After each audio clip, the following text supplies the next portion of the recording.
So I mentioned this to you. Here's my underlying question. What is a man? And if it matters, in parentheses, in 2019. What is a man in 2019? I What? don't want to answer this. I don't know. No, I don't mean trans. I don't mean trans or anything like that. I mean, there's been the book that I'm reading is about, it's called King, Warrior, Magician, Lover, right? And it's about the archetypes of... Got it. You're saying what is masculine? What is... Sure, Let's say masculine. that. Let's say what that. is masculine? Not what is a man. What is masculine in 2019? Yes. And in 2019 might be a needless qualifier. But the thing I told you a little bit about this, the fascinating thing about this book is it talks about the importance of rituals in moving boys to men and how boys to men. And it talks about how in some tribes or in Native Americans, they would have this 13th birthday thing that was intense. Yeah. Like you'd be ripped out of your home, covered in fire ants, given some sort of psychedelic brew, left out in the wilderness for 3 days, and then have your foreskin removed, and you would be a man. At the end of that horrible journey. That sounds exactly like my bar mitzvah. That's exactly what my mom and dad did. What I remember about bar mitzvahs is when the guy would hold the stick out, and he'd let go, and people would try to catch it, right? Do you know what I'm talking about? No. You never did that. So I was game? having flashbacks to fire ants and having my foreskin cut off. You put me in a dark place. All right. Well, what I remember about bar mitzvahs is the guy, you hold a baton. Yeah. And then somebody holds their hand right above it. He says, look, when I'm going to drop it, I'm going to drop it. And you always miss it. Reaction time doesn't work. But whoever the bar mitzvah boy was, he'd go, I'm going to drop it. I'm going to drop it. And somehow he would signal to him. And the bar mitzvah boy would always get it. Yeah. Interesting. We actually didn't have that at mine. So you didn't become a man. No. You didn't. I just got drowned in fire ants. You didn't do the baton trial. Yeah. But so it says that these things are important, and then it goes on. That we've lost them. We don't have this them. Ritual. It's just this random. You're a man now, or you're not, or you are, or what is it? So I don't know. You don't know because you haven't done it. That's the thesis of the book. That was one of the theses about rituals, and then it said, which I thought was completely crazy. He says the only thing we have resembling this is gang violence, or our gangs, which is a perversion of this, because gangs are violent and require you to often hurt other people. And then I looked back at the preceding paragraph where it describes the fire ants and the circumcision and all this. I was like, you don't think that's violent? Yeah. Like, what is this whitewashing? Or you go Sparta, right? Didn't they have to go out in the wild and kill a bunch of animals? My point is, gangs might be the only vestige of what you're describing. And I'm not saying that we want that. In fact, when I look at it, I go, I don't know that this is the best way. Yeah, maybe we just shouldn't romanticize Maybe we shouldn't romanticize all of these rituals. I don't know. But it did make me think, what is masculine? And I don't know. Do you have thoughts or an answer? Does it matter? I don't know. Well, no, at the end of the day, this was always where I came back with that whole Adam Conover thing. Because he tries to say there's no such thing as alpha males and beta males. Mm-hmm. Which is like, I agree with Joe Rogan. Unless we're just going to completely corrupt the definition of these, there are. Mm-hmm. If you just define alphas as confident men that most women are attracted to, or you just say an alpha is whoever gets the most mates, or whatever you define, like you just pick a definition, there are. Mm-hmm. But the question is, why do you want to be an alpha so bad? Mm-hmm. You know? I know I do because my dad is a hockey player and that's what I was told a man is. But like, that's not to say it's good. That's just to say that's my programming. But no, what do I think is masculine? I mean, a ton of things come to mind. I'll just list them off without trying to be right. Being big and strong, right? Being able to beat people up in a fight, protect your loved ones if you have to, defend the family. Being successful, being confident, being decisive, being chivalrous in the sense that you're paying for whoever you're dating, you know, you're providing financially. What else is masculine? Standing up for people, standing up for yourself. Someone's being bullied, you're the person that gets in the way and goes, hey, not on my watch. Not on my watch. That's masculine. Do you think these things that you're listing, and I know that you're listing them as sort of gut reactions, does your top brain confirm that? Do those rationally clear for you? Because I know that was like... I don't know. This is just... That's what your There's two things I could do. I could try to look good on the podcast. Or I can get try your to answer sense. your questions. Well, so that's what I'm just going... So I agree. I think... Here's what comes up if you ask me... We have similar senses Rorschach culturally masculine. of what masculinity is. And I guess my question is, how does your rationality... Does it confirm... What's the definition of masculine? I don't know. Angel, what's the definition of masculine? Can you Google I think it's being normally associated with men, but I think kind of the definition is this is what we steer men towards, and like you're almost judged on how well you hit those things, and you can you'll know where you are in your life, and you'll your told to feel as good about yourself as you are on that scale, I think. That fits my life goals. Yeah. which is why people work hard to be those things. You saying that's why I volunteered to do a cage fight where I let someone punch me in the face for glory? Is that what you're saying? That doesn't actually make sense to do? I really just like being punched in the face. I love it. I love it. What does it say, Angel? Are you ready for an incredibly unsatisfying answer? Yeah. Qualities or attributes regarded as characteristic of men. Sure. And I think, and even circular in that circular answer is that these are desirable things, right? They have to be. I think we, at least in our culture, desirable for men to smelly is not on there. You know, that's not part of the definition of masculine, despite the fact that a lot of men are. Interesting. No, it's got to be the good ones. That's really interesting that we don't go, oh wow, that's so masculine. He smells like the strongest BO that I've ever smelled in my life. What a man. That's fascinating. Yeah.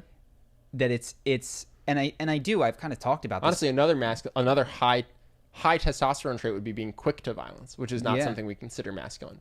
So defending your loved ones is considered masculine, but being a lunatic, just having a really quick being abusive. Yeah. Well, here's you know what might have been masculine in the past: hurting your loved ones, like hitting and just being in the 50s or something. Well, who 20s. Are you going to hurt if you're an angry, high T, pissed off person? You're going to hurt the people in your area. Yeah. And I'm not. No, I don't even mean within 100 years ago. I mean historically.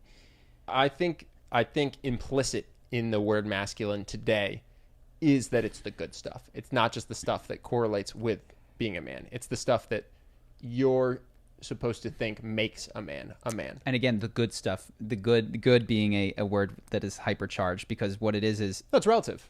It's made up. It's whatever. It's you decide smelly is not good. You are told you can feel good if you embody these traits as a man/boy.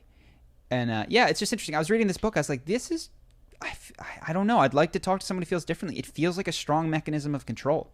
It feels like a way to get people to do things that they don't want to do, like get in a fight or pay for everyone around them, or sacrifice their life for their country. Things that or just sacrifice their life for their family. I saw an interesting thing. You know all the memes where it's like a dog or like the dad's like, I don't want a dog, but then the dad's who loves the dog the most. I was just reading some stuff on Reddit. It's just anecdotal, right? But this dad they were saying, why do dads love their dogs so much? And he's like, I go to work and provide for my family, and that's my job, and I don't mind it. And no one is grateful about it. I do not come home from work with people saying, thanks for giving the last 8 hours of your day doing something you don't want to do so that you can give us food. You just come home and help them with their homework. Yeah. And I get it. And I don't mind that because this is my sacrifice. This is my role. But when I come home, the dog is stoked. And it's the only one that I feel like is giving me my thank you. Yeah. For completely sacrificing your day for the family. And again, it's just an anecdote. It's just one guy. Some families are very grateful. Right? But I think it's just an interesting look into the lives of some men who are pursuing this masculine thing of I'm gonna give up myself. I'm gonna give of myself. And why would I do that? Well, not because I'm getting thanks, because I'm not. Yep. Not because I'm getting this. Not because I like it. Not because it's fun. And I think because I'm a man. Important. And this is the role of a man. Not because it's a timeless ideal either. That's what we're kind of saying is that obviously this definition of masculinity, while there might be a core that has remained similar, has shifted over the historical. Oh, for sure. I mean, it used to be masculine, just murder and it seems like masculinity is what is best for society to have most men behave like. That seems like what it is. And to me, that is just a control structure that like I don't necessarily want to opt into or sign up for or let control my decision making lest I have to get punched in the face in order to prove it. Just to be clear, I'll still pursue it till the day I die or do enough psychedelics. But I'm with you philosophically. Yeah. Okay. Interesting. And I think. Do you think you pursue masculinity? I definitely do. And I think it has to do with my dad. I'm curious if you do. I have relaxed on it. I mean, I've stopped going to the gym. I'm trying to shrink the shoulds in my life. And one of the shoulds. Well, I was just curious if if you think you have a hyper masculine father and if you think you pursue masculinity. Because I would say I, by our definitions, have a hyper masculine father. Yeah. And I think when you grow up, a lot of times your father is your hero, absolute hero. Yeah. And so I probably through till today, I've spent the last 32 years, one of the things I pursue aggressively is being masculine and strong and being able to provide and protect. And I think for me, it probably comes from wanting to be like my father, loved by my father. And I'm just curious if I don't know enough about you and your dad. I think that's true as well. I mean, my dad is taller than me. He was more athletic than me. He was on the varsity basketball player, got a scholarship to the university. Like he did at the age that I was growing up, he was cooler, more athletic, and better in every way than I was at the age. Did it make you want to go, screw this, I'm going to do something else? Or did it make you want to go, I want to do this, I want to be like him? Both. It was both. It was like a frustrated attempt to be like him, I think. And then to excel in other areas because it wasn't working. I quit for a while. And I was like, I hate piano. I hate this. I hate basket. And I quit everything that he did. I quit it all. And then I came back to it at around age 16 and was like, okay, I'm going to try guitar. Okay, I'm going to try to be good at basketball. Okay, I'm going to try to, have women, like girls for the first time because I just ignored them for my entire preteen years. Do you think every guy has this in some... Not, and by the way, I don't mean biologically. I just mean, do you think that men in America, because of the way we're raised on the whole, pursue masculinity because we want to be like our fathers and we want to be loved by our fathers? I can't say every, because some people do not have Angel shaking his head. Angel, weigh in.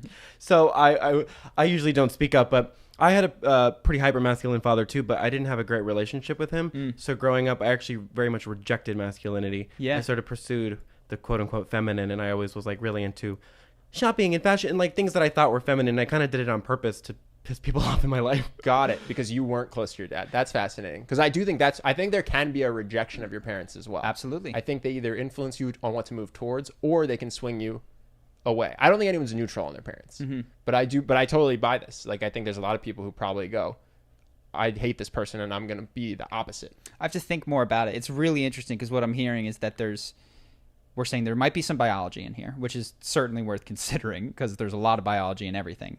There's definitely some culture in here because we've watched this definition shift. But also, whether or not it becomes an ideal of yours has to do with your particular circumstances, especially how they relate to your same-sex parent.